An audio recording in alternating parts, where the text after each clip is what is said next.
Hello, everyone. Welcome to our webinar, Beyond Words, Mastering Data Visualization for Impactful Reporting. Next slide, please, Luisa. Hello, it is my pleasure to kick us off this evening. My name is Diana Abeleven, and I co-lead the Newsroom and Journalism Initiative here at Canva. Wherever you are in the world, I'd like to thank you for joining us this afternoon. Now, before I hand over to my wonderful colleagues, Maria and Luisa, who will introduce themselves momentarily, I do want to take a moment to acknowledge the country that our offices in Sydney are located by paying my respects to the Gadigal people of the Eora Nation. And from where I'm calling from this evening, I also wanted to share that I feel grateful to live, work and play on the majestic lands of the Dharawal people. I pay my respects to them, to their culture and to their elders past and present. This always has been and always will be their land. I feel honoured and privileged to share it and to call it my home. So without further ado, I'd like to hand over the reins to my phenomenal colleagues who will show you how to tell compelling stories with data. So over to you, Maria and Luisa, and really quickly, all your questions, pop them in the chat. I will be here to answer them to the best of my ability. Anything I need to take offline, I will do so. So over to you both. Thank you. Thank you. Thank you so much, Di. And well, thank you so much, everybody, for joining today's session. Lovely to meet you. My name is María Fernanda Callejón, and I'm a data visualization specialist at Flourish. I know that's a mouthful. You can call me Mafe as well. And yeah, over to Luisa. Hi, I'm Luisa. I'm a product manager at Flourish. Lovely to be here with you all today. Amazing. As Di mentioned, she's going to be in the chat monitoring any questions. We also do have time for questions at the very end. So if there's anything you can save, please do so. Here's what we're going to roughly cover in this hour-long session. Again, thank you so much for joining. First, a quick intro to just set the scene and explain what's the context and where are we sitting right now in this world and with data visualization and data storytelling. Then we're going to explain to you what's Flourish if you're not familiar with the tool, how Flourish works in the newsroom, how Flourish works specifically for journalists. Then we're going to go over some topical data visualization, give you some examples and share inspiration. We're going to do some live demos for you today as well. And we're going to give you some tips to get started. So let us begin. We've been saying this phrase quite a lot this year, and it's that we live in a visual economy. And what that means is that the contents that we produce and the contents that we consume have a big inherent visual nature to them. So you can think about this as the adverts that you're seeing on the video. You can think about this as your social media, your phones, your screens. Like, we're constantly just drowning in visual content. And for journalists, it's particularly important to adapt to these ways of communicating because we are tasked to talk to really broad groups of people. So we really need to make sure that we're hopping on these trends and understanding the new ways of communicating. However, at the same time, we're also living in a world where data is everywhere, right? We're drowning in data, from the likes on our social media apps to the rings on our smartwatches, through everything and anything that we do, it's data generated. Now we AI, those models are trained on vast amounts of data. So it's easy to see how pretty much we're surrounded by data everywhere we go. And to put that into context,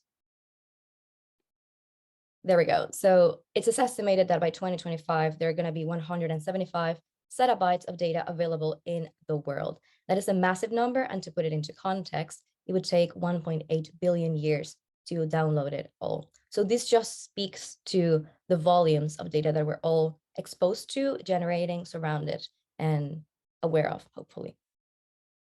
Now, we need to ask ourselves, how do we work in a world with visuals and data? How do we make sure that we're marrying the two so they're working for us? In journalism, this talks about how do we tell compelling stories? How do we reach more people? How do we make sure that we're doing the best that we can to marry these two realities into a single one?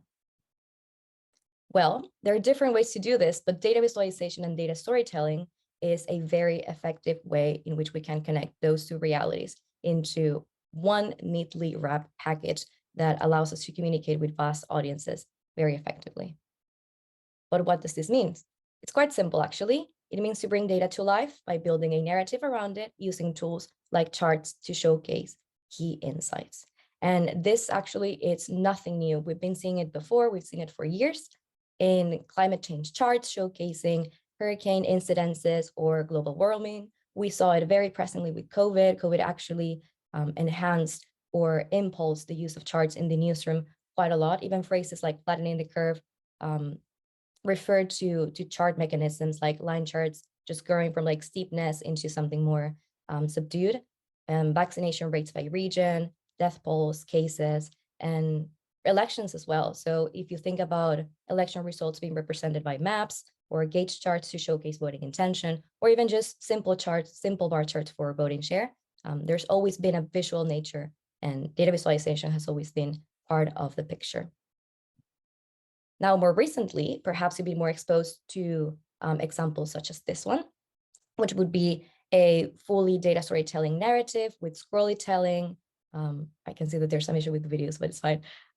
Where you have, yes, you have like the scrollytelling narrative that is activated by the action of the user, complemented with text, actual charts, diagrams, and other images as well. And this example is from ABC Australia, so it might be closer to home for some of you. Now, this used to be extremely complicated because the design landscape used to be extremely complicated at heart, with tools that were complicated to use or not easy to access at all.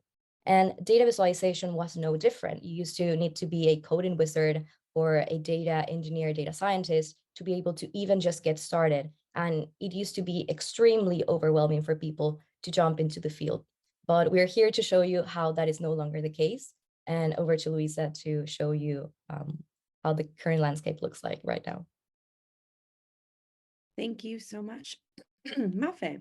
Yes, I am here to tell you all about Flourish, which is one of the solutions that you can use to bring your data to life without having to code and without those high entry barriers. Flourish is really here for everyone and anyone to transform their data into compelling narratives. Just trying to change the slide. There we go. Flourish is the world's leading data storytelling platform. We have been part of the Canva family for about 2 or almost 3 years now. And we're empowering journalists around the world to tell stories with their data through that. We've brought a couple of examples along with us that are particularly relevant to journalists, such as being able to filter basic line and bar charts, being able to animate between different states of visualizations, and of course, also a very important and popular solution in the newsroom is maps and mapping tools. And Flourish combines all of those things in one easy to use tool. Flourish is easy to use. It works like this. You select one of our visualization templates from our template chooser, then you upload your own data and customize, and then you publish to embed in any CMS. All the charts created with Flourish are easy to make, highly customizable, and optimized for the web. So even if you create a line chart that displays in one way on desktop, it will be responsive and sized down to mobile to fit for all the different audiences that we're catering to. And of course, being part of the Canva family, we have made it possible to drop any Flourish visual into any Canva asset. This is really useful if you're working on things like presentations or social media assets, or even websites these days. You can really easily, with the Flourish app, just drop in any visualization that you've created and then resize it to work in any design. I've brought along a couple of recent examples that I've spotted in the wild by newsrooms around the globe in the recent weeks. And I'm excited to show some of these to you today. So these are some of our newsrooms customers. We're trusted by some of the biggest names in the media sector, from Condé Nast to the BBC and Yahoo. And just to take a look at some recent examples, we had the Dutch elections happening last week, And we saw the Dutch newsroom Het Parool use our line chart race template, as we can see here in my video that's having some trouble playing. I'm very sorry about that. I think it might be to do with my internet. There should also be another visualization in this video, but I'm not seeing it. But it would be like a filterable bar chart that you can kind of select a party, and then it zooms into that party. Oh, here we go. So you can see you can really make use of advanced filtering so that even a basic chart type can kind of come to life with layers and layers of data. Another recent example that we saw from Brazil with one of our big newsrooms customers there, Grupo Globo, they showcased a simple map just to highlight kind of where in Brazil a certain holiday was being celebrated. This is just to give you an idea of the sort of thing that you can do with Flourish. I was just having a look what got published in the last week or two. And as another really cool example that we recently came across, this one's a little bit older, I think from October. Our friends at Nikkei in Japan created this awesome scrollytelling piece showcasing the colors and the outfits of Princess Masako over the last 30 years. So this just goes to show how you can really turn any data set and any story into something visual, and not just kind of hard facts and numbers, but also something like the data set of all the outfits of a princess. And then this was brought to life using our Data Explorer template, which kind of lets you group and size and color different circles to tell your story. Finally, actually, no, I have one more after this. Another example that we saw in the news recently was this photo slider by the BBC. They often use this template to kind of showcase these before and after images. And it's super simple. You just upload 2 images and then you can kind of drag between the before and the after. And this template is also free for anyone to use, so you can really easily get started and create your own. So Flourish is about more than data visualization specifically. A lot of it is also about interactive content. Sometimes you need solutions for images and videos, and you need to kind of create a quick content piece rather than a data visualization. And we have solutions for that as well, as this example shows. And then a more advanced example, again, a scrollytelling piece, this one from Australia. It's not a newsroom example, but I thought it was so cool that I had to show it. It's a line chart scrolly where we're looking at the different projections for decarbonization in Australia. And as we scroll through the story, again, I'm having some issues with the video. We can kind of see those different projections come to life with annotations and also this layer of captions that kind of flows over the visualizations. And this you can also create out of the box in Flourish without having to code at all. You can combine different visuals with annotations and captions. And this is a really helpful way also of communicating more complex topics, such as scenarios for decarbonization, where you might need to add a layer of explanation, and you can do that really nicely with those captions flowing on top. Over to Mafe to dive into a showcase customer in the newsrooms field in more specifics. I think you are muted. I indeed was. I just said thank you. Thanks for all the cool examples. Amazing. So Luisa mentioned something quite important there, and is that with Flourish to get started, you do not need to know how to code. And we like to explain this in that Flourish is a very flexible tool that adapts to 3 scenarios. So you have the no code, the low code, and the advanced. And Tortoise is a great example on how Flourish works in that sense.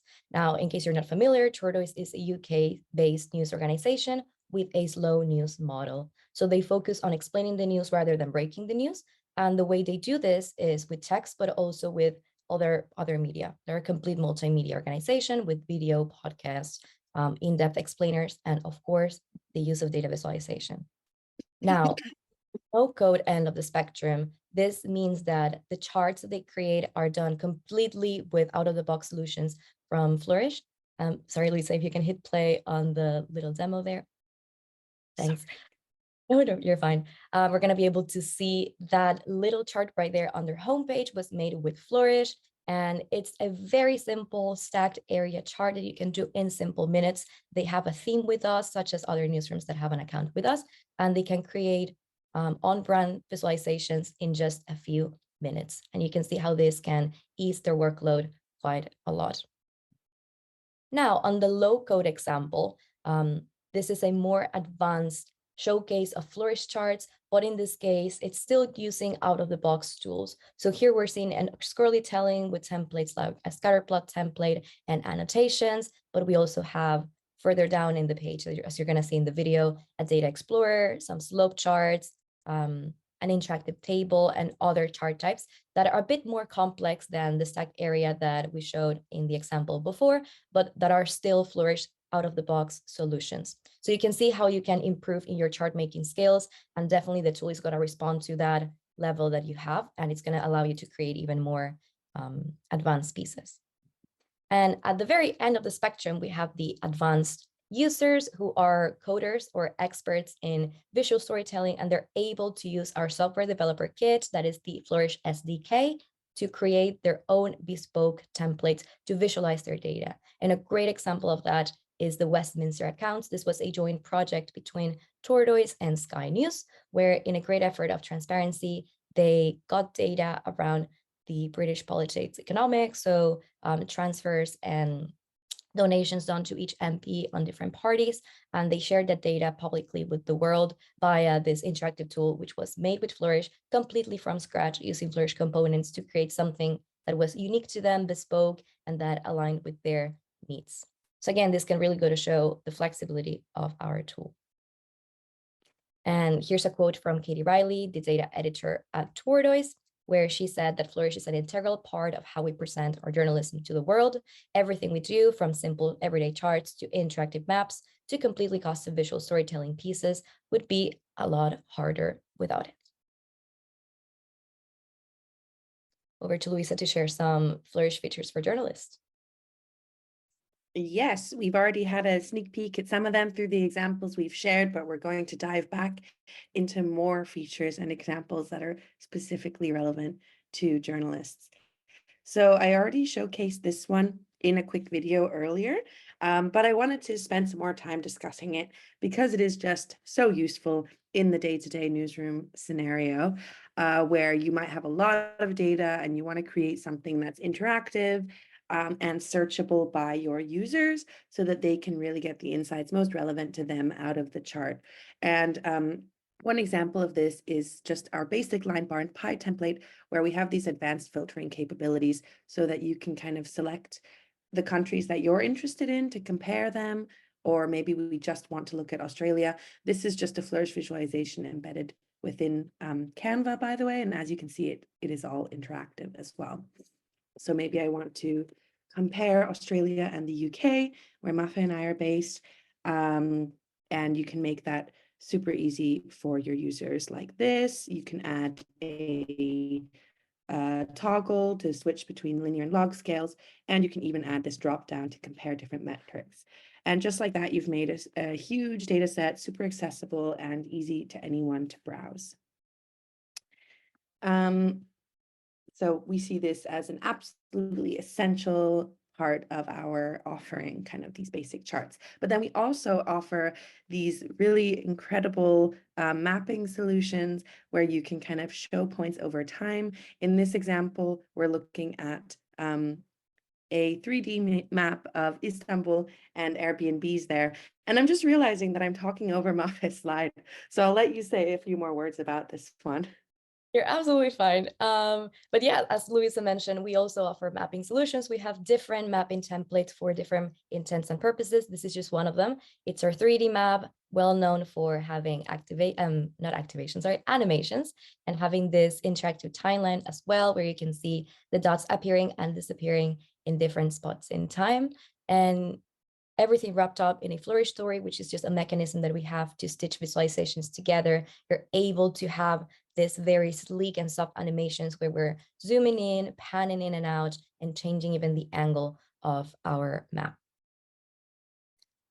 On other solutions that we offer, as we mentioned and showed before, it's the Data Explorer, which are very engaging ways to drill down into the data. You can also give this to people, to your users, so they explore the data on their own accord. You can autoplay a story like we're doing in this example to show different chart types and correlations between variables, such as this scatter or this B-swarm. So again, very engaging and rich ways to show lots of data and share it with your users. Back on the map wagon, we just quite recently launched our 3D globe template, which has been obviously incredibly popular as it looks incredibly stunning. You can see it here in play, and it's just a different way to showcase your geographic data, obviously purpose suiting. In this case, you are able to, as I'm just mentioning, plotting your data in 3D globe, so it looks slightly different from a two-dimensional map, and it adds a little bit more of complexity. And as with any other Flourish template, you can add a filter, as Luisa is demoing here. In this case, this is earthquake data, so we're filtering by the intensity of the earthquake. You have a legend, and this is also displaying our grid layout, in which we are able to switch and move how our titles, heading, and subheadings are presented, so we give more dynamic solutions to the user. So you're able to create charts in different styles that look just as you want them to look. No chart looks the same and nothing looks out of the box. You're able to customize it to your liking, so it looks pretty much on brand.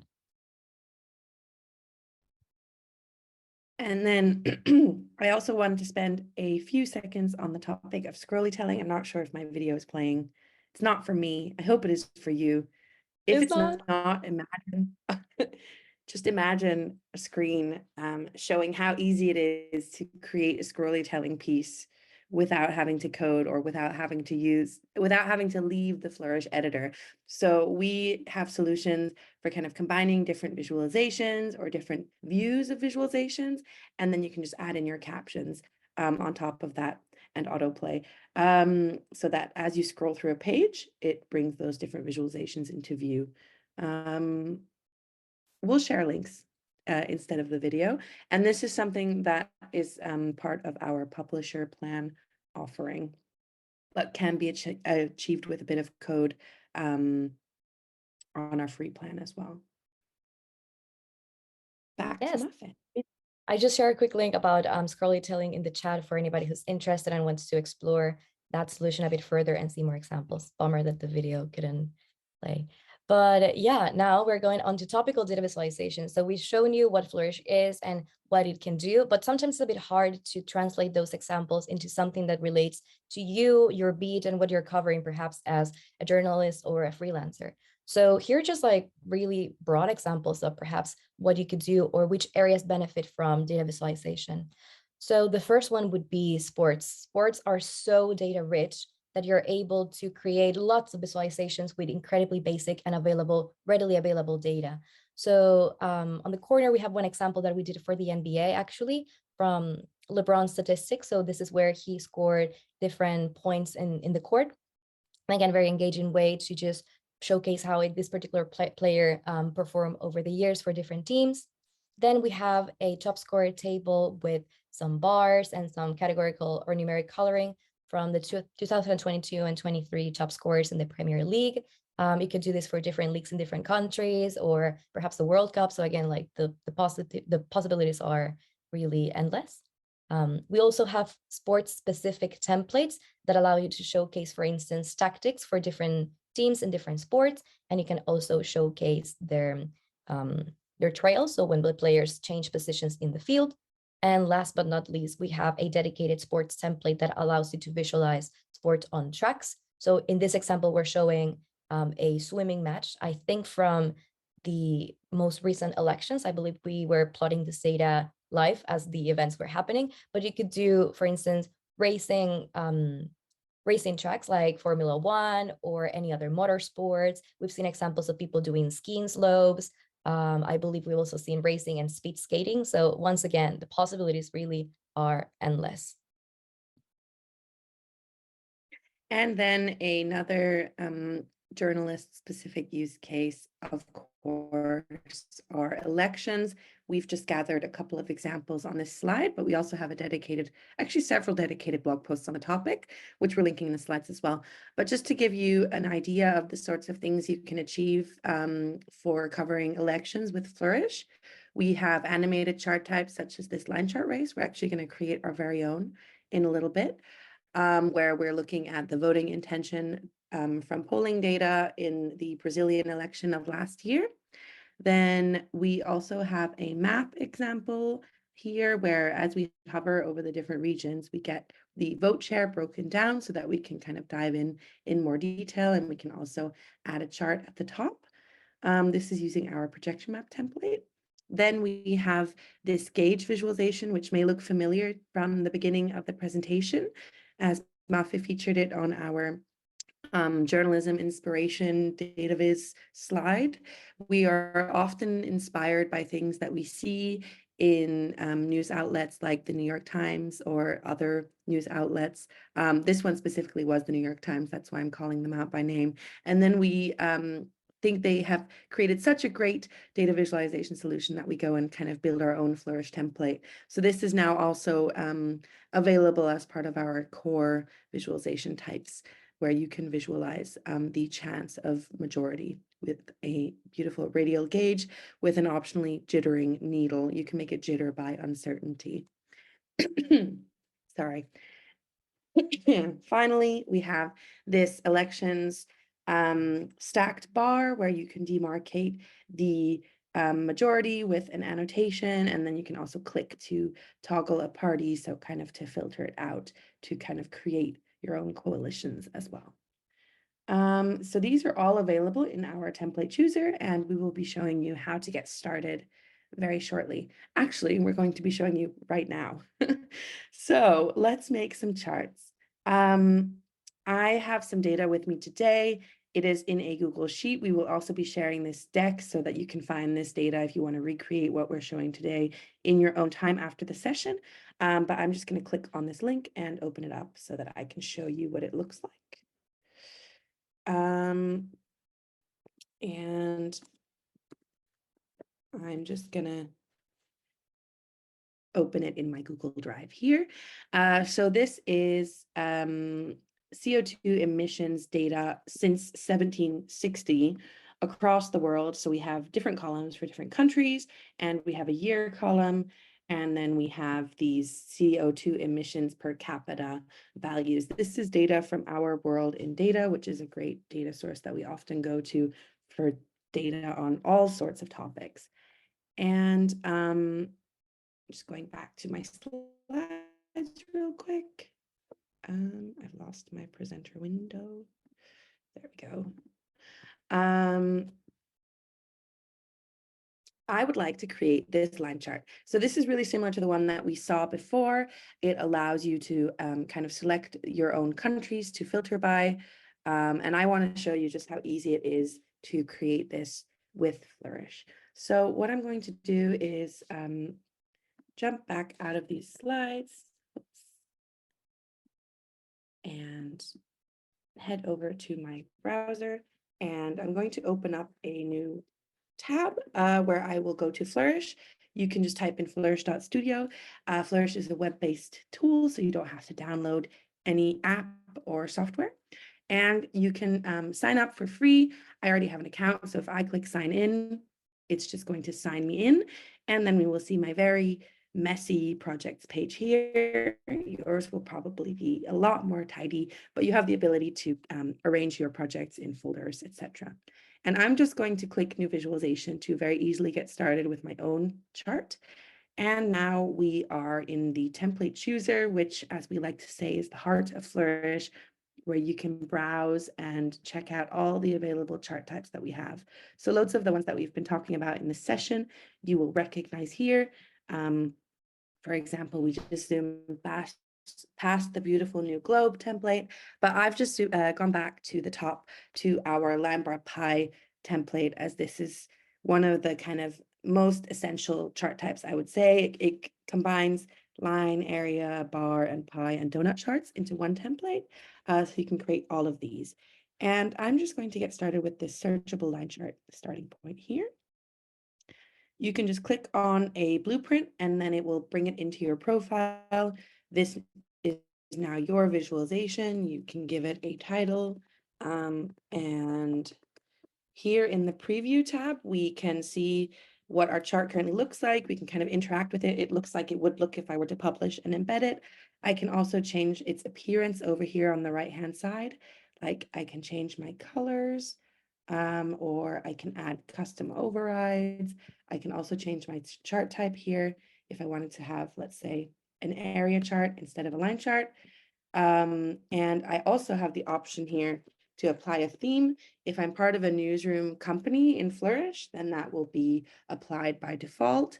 But just to give you an example of what this looks like for this theme that we've made for today's session, that looks a lot like a newsroom theme that we might encounter.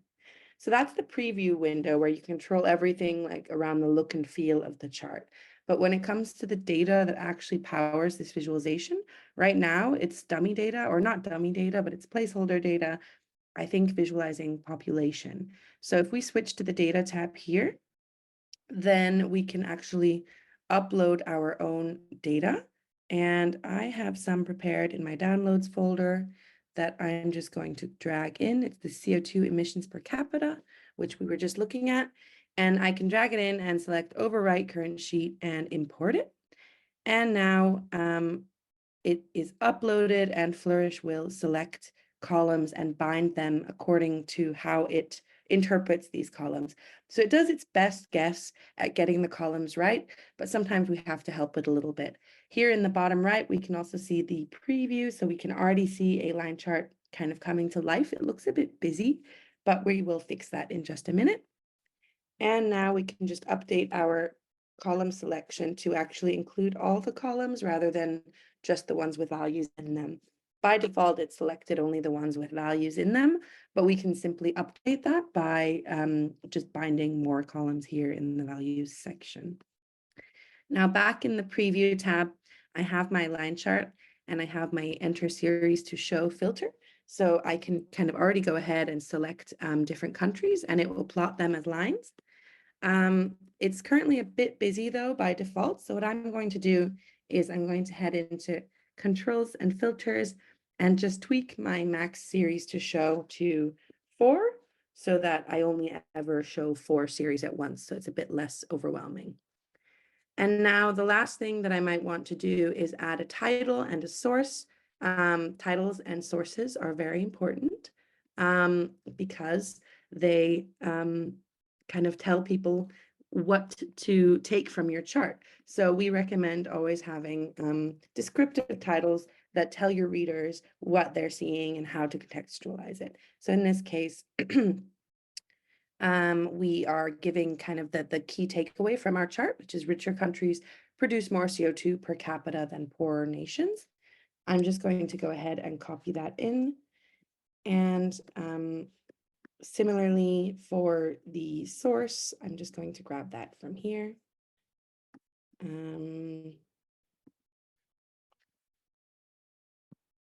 I'm just going to open the Our World in Data website and grab the link from here, as this is our source. You can head down to the footer settings and pop in the name as well as the URL, and then that will automatically become a link. So that's now fully linked and interactive. Now, the last step would be to publish, to share and embed. If I wanted to embed this in my website, you can also hide it behind a password if you're on a paid plan, but that won't be necessary since we want to publish this and share it with the world. And then you get the embed code right here. So it's really as simple as that. In just a matter of minutes, we've created this really cool data explorer that allows us to select and compare different CO2 emissions around the world. So I can now compare the UK and Australia in just a click. And by coincidence, they are in the same color, which if I wanted to, I could adjust in the colors settings here. I could make Australia red, for example. And if I just republish and refresh, and try that again, then Australia will now be red. So you can just make kind of simple tweaks and hit republish, and it will be updated anywhere where you've embedded it. So that's really useful for journalism workflows as well, where sometimes you need to make a tweak to a title and you can't kind of go through the whole workflow of creating it from scratch again. And that is our first example. And I'm going to hand over to Mafet to create a map next with the same data. So I'll just stop sharing my screen and hand over to you. Okay. Just double checking that now you can see my screen. So you should be seeing a map. Yes, perfect. Amazing. So thank you for that overview of Flourish. That was amazing. Now we're gonna go and test what I've been mentioning throughout the whole session, which is one of our mapping solutions. We're gonna build this very quickly. It's an animated time map showcasing the evolution of CO2 emissions per capita per country since records have begun. And we're gonna get this quite funky, bubbly animation where the circles are escalating up and down, depending on the year, depending on the number of emissions. And it may look quite daunting, but I promise you it's extremely simple to do. So quite similar to what Luisa did, I am in my Flourish account and I'm inside my Walkley folder, and I'm just going to create a new visualization inside this folder, and I'm going to go into our projections map section. So I spotted a question earlier around having more blueprints or perhaps adding starting points in different regions. You have a blank upload your own region here in projection map, which allows you to add anything and everything you want, as long as it's a GeoJSON. And GeoJSON are just files that tell Flourish, in this case, how to draw a specific area on a map. So you can have a GeoJSON on different subdivisions of Australia or subdivisions of France or any country that maybe we don't have here in the dropdown. And we also have resources on this that we are going to share. They're in this and at the end of the slides, but we can also go over them in the questions. But for this particular project, I'm just going to hit the world starting point. And much like Luisa showed, our maps also have preloaded data to help you see how you need to wrangle and arrange your data in order to create a working map. So a bit different from the line bar pie template, our projection map template comes with a few sheets of data, and that is because maps work differently. Every template will have a bit of a different arrangement. You will have to make some adjustments to your data as well to make sure that you're using the template to the most. In this case, we have a sheet for the regions that would control if we wanted to shade a region categorically or numerically. We have regions geometry, which contains the information around every region. We would even be able to delete regions if we wanted to. Then we have the points to locate specific events that are happening, and the lines for instance, rivers, or in this case, we have disputed borders, and this is all data from the World Bank.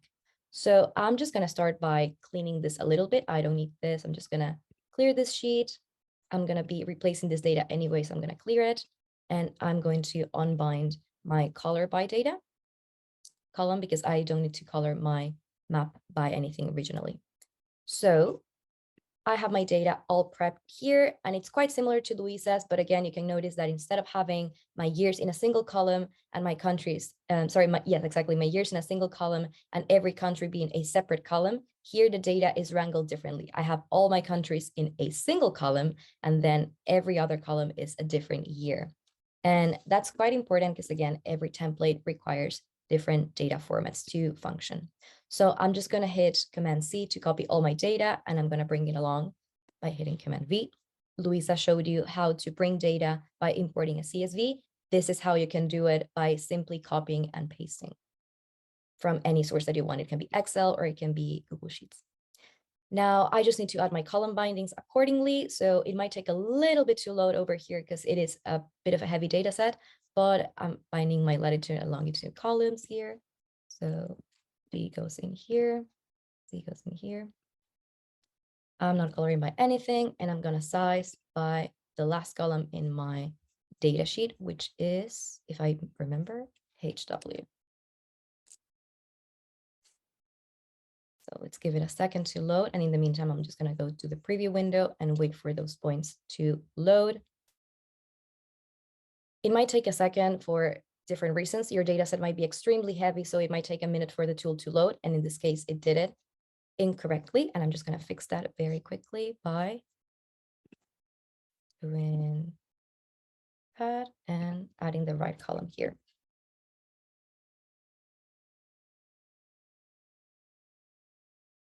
Yeah, it's giving, let's give it a second for it to respond. There we go. That is exactly what I was expecting, which is a simple point map of CO2 emissions for the latest year in the data, which in this case was 2021.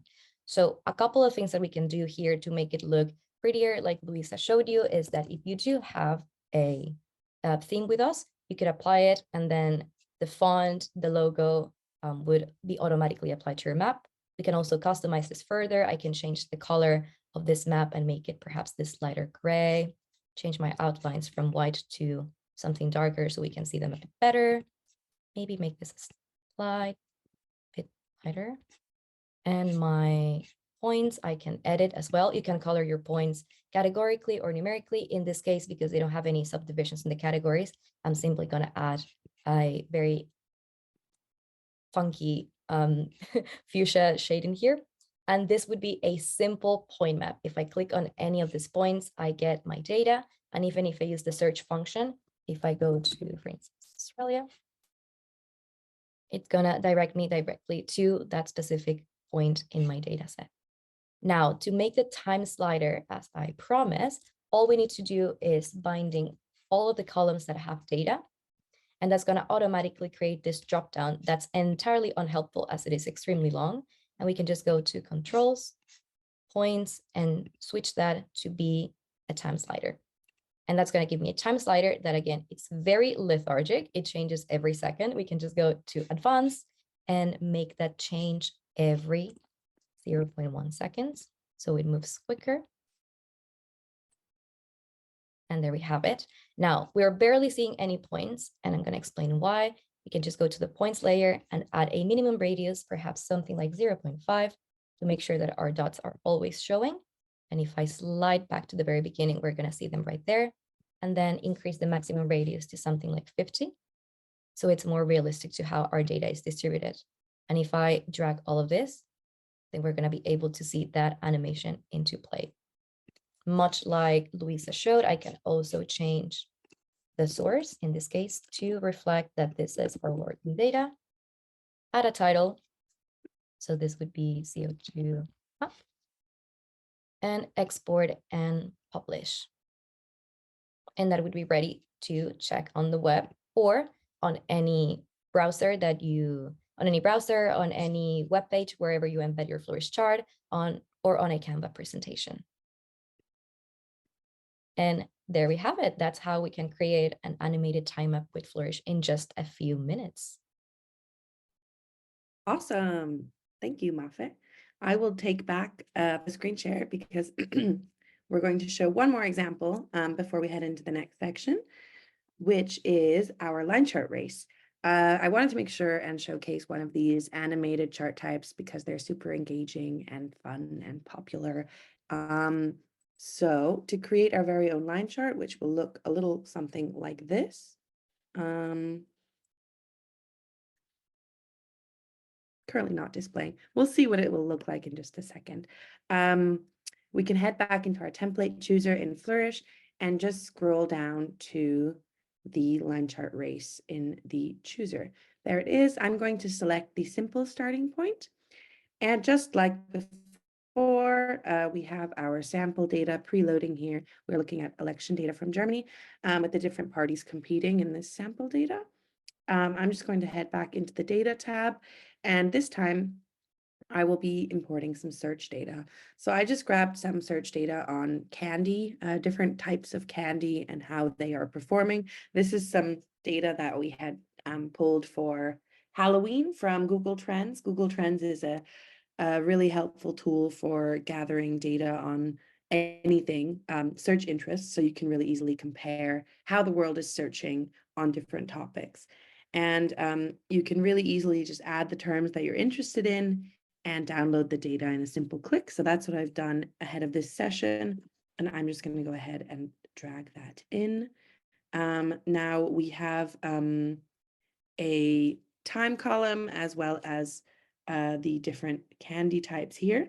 I'm just realizing that this data is in the wrong format. So what I need to do is click on this little swap rows and columns button, and then that will bring it into the right format.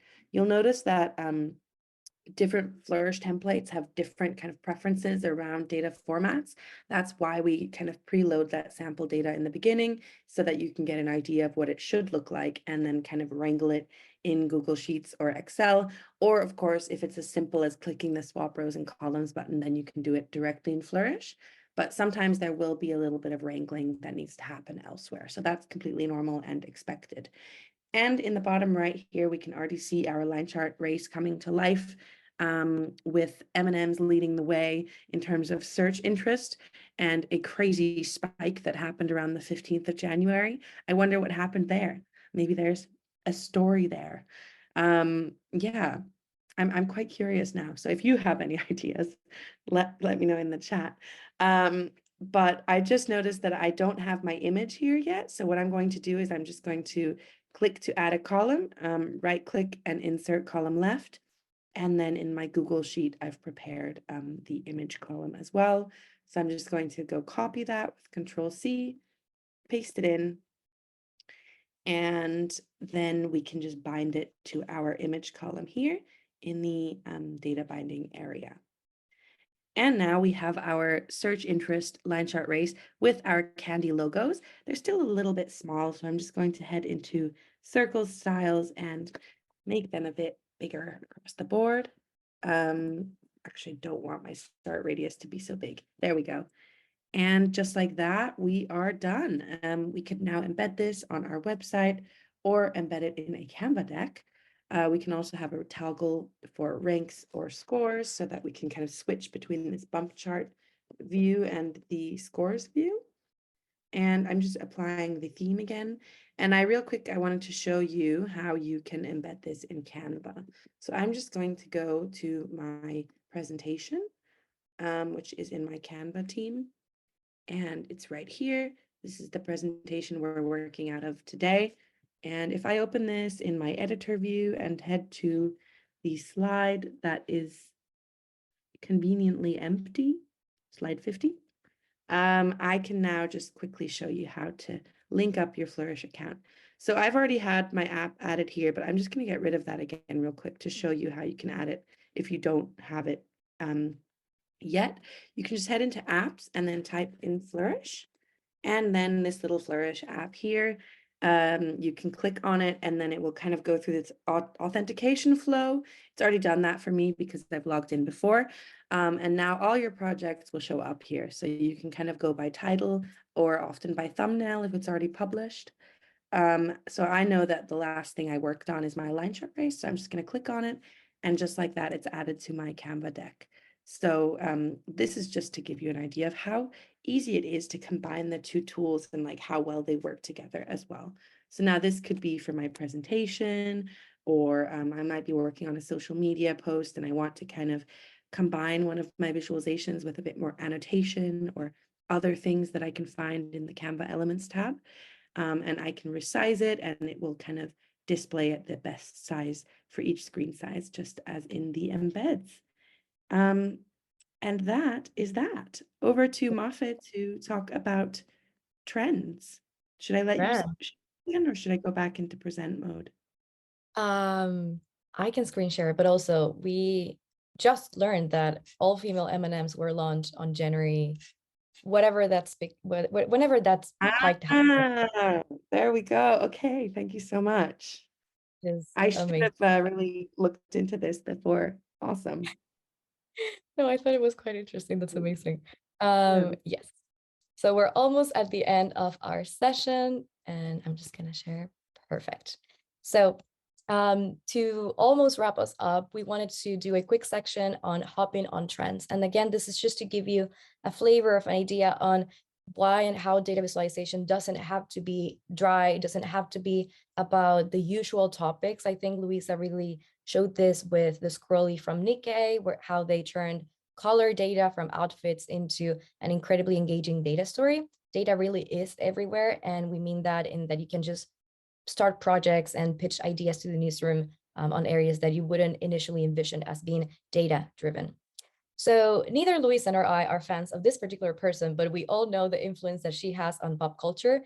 I'm talking about Taylor Swift. So we did the only reasonable thing to do, and we scouted some Taylor Swift data to turn that into a visual storytelling piece for all of you. So first thing that we did, we put together this quite simple, very straightforward, but highly effective timeline for her albums whenever she released a new album, and with some information. Great way, as we know in journalism, to showcase the evolution of events or events over time. And you can do this in our publisher plan, as it is one of our premium templates. Then we went into a heavier data mode. And for this, we got some data around all of her catalog. And this data set had different variables. In this particular case, one was measuring musical positiveness. So how happy were her songs? And we split them using our grid of charts functionality by album. So we were able to compare which album is the happiest and which one isn't. We can see that maybe in her Reputation era, she wasn't as pleased as she may have been. I don't know, maybe it's Fearless. I'm not a fan, so I really don't have a lot of context in here. But you're able to fully interact with this and treat it as an online tool and give your audience the power to actually go and explore each album separately. Each bar is a different song. So again, you can see how you can see the nitty-gritty of this data and give it to the user's hands.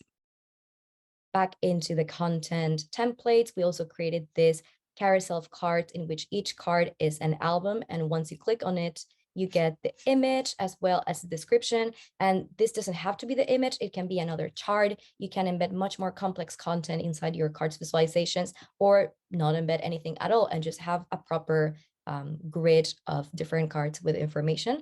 You can see this being useful in many topics and different ways of covering events or sports, again, elections, like many things can be done with content-based templates.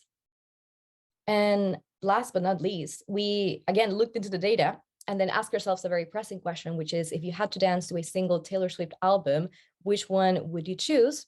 And I'm not going to spoil it, so I'm actually quite keen to see if there are any Swifties in the chat and whether you want to give this a go and see which album do you think it's going to be the most danceable. And if not, that's absolutely fine. Okay, I can see someone already. 1989 or Midnights. Okay, any other takers? Whichever has Love Story on it, of course. Well, statistically speaking, if you said Lover, you would be correct. According to this dot strip plot with boxes that we created that show you the distribution of data, Lover seems to be the most danceable of her albums. However, Midnight is not too far off, and neither is 1989. So I'm guessing those answers will also spot on. Obviously, the right answer is whichever one you want to dance to. But that is it. I hope that this helps you and gives you some more inspiration around which charts you can create. Oop, I jumped ahead, way ahead. Yes, but to wrap us up finally, we have some tips to share with you on how to get started, not only with Flourish, but with data storytelling and with data visualization. We hope that this session was inspiring to show you that really anybody can get started at any given point. There's really like no limitations to jumping on the field, but hopefully this 10 lessons that we've drawn from our practice and from time will help you as well. The first one is that you're only as good as your data. This is super important. Sometimes we forget, but data visualization, it has it in the name, it's powered by data. So it's super important that you know your data and you have good sources. If you don't know where to start, if you're struggling to find ideas, we have lots of resources in Flourish and a proper list of data sources to get you started, linked in the slides. Then you don't have to be a data expert to get started, but you do need to have very basic understanding of spreadsheets, or at least the data you're going to be working with. So things that Luisa showed, how to unpivot a data set to make sure that it's fit for purpose for Flourish, or even knowing what your data is showing. Those are key things that you need to know. These are super useful skills anyways, regardless of your field, regardless of how involved you are with data storytelling and data visualization. So do take the time to maybe learn the basics around Excel or Google Sheets to work with data. Then start small, especially if you're just beginning with data visualization. Focus on visualizing one insight per chart. There's no need for you to go and create this complex data explorers or stories with like multiple layers in it. Data visualization is like a muscle. The more you work on it, the bigger it's going to grow. So you're going to be able to do these things on autopilot almost. So don't worry, don't fret. Start small and you will progress. Then how to choose the right chart for your data. It's a key question that even seasoned practitioners have. No worries if you're feeling overwhelmed. There are many ways to know which chart you should use.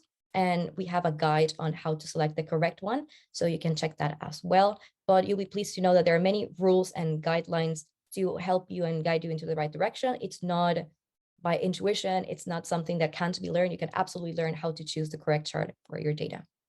Then form follows function. It's super important to understand that pretty charts are cool, but nothing beats an insightful chart. So always focus on telling the truth, being insightful, communicating with your audience, and then you can add the aesthetic elements to make your charts pop. Less is more in terms of color. Super important to have a good color palette, but it's key to not overdo it. Otherwise, you will end up with a rainbow mess. And we've just written a blog about color pitfalls and how to fix them. So do check that out if you're keen to learn more. Annotate, annotate, annotate. Text can make or break your charts. We often forget it, but things like a headline, a subtitle, the source, but also annotations and the text that goes around a chart or on the captions of a scrolly are super important to guide our users and to make sure they understand what we're trying to tell them.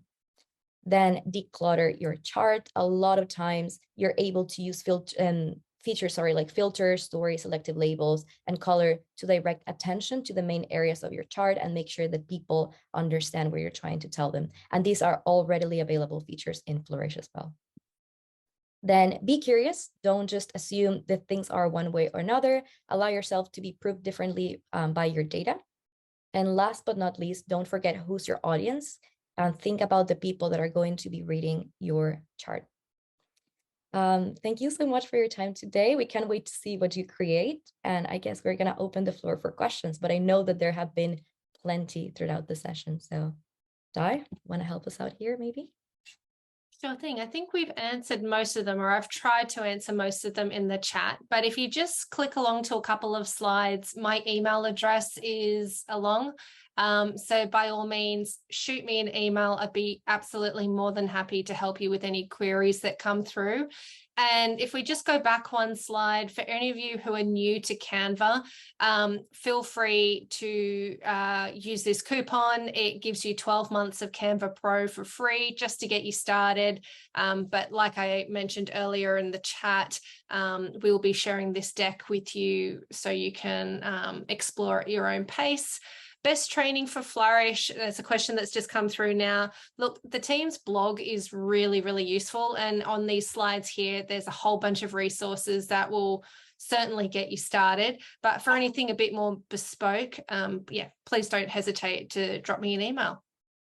We do have a training series available for all beginner users. So this goes over the basics of any Flourish account. So like a free plan, how to use LineBarPy, simple content charts. So again, like the very basics of Flourish, introduction to maps as well. And it's available for free. We also host monthly webinars. Our webinars are a mix between topical sessions where maybe we show you how to visualize elections, or perhaps we go into the nitty-gritty of theory and cover the best practices around color, or focus on a specific template and do a deep dive into maps. So you can really check all the sessions. They're available in the link here, but also on our website and on YouTube. So feel free to, probably if you put like Flourish webinars, they should pop up as a playlist on YouTube as well. And we have a help center and our blog with lots of resources to get you inspired, to show you how to go from point A to point B. So yeah, hopefully you will find something in our website to help you. Amazing. All right. Well, I think that calls it a day. So thank you everyone for joining us today. It's been greatly appreciated. I hope that you've learned a lot. Again, we'll share all the slides with you. Please get in touch with me directly should you have any additional questions. But apart from that, wherever you are, enjoy the rest of your day or your evening, and all the best. Thank you.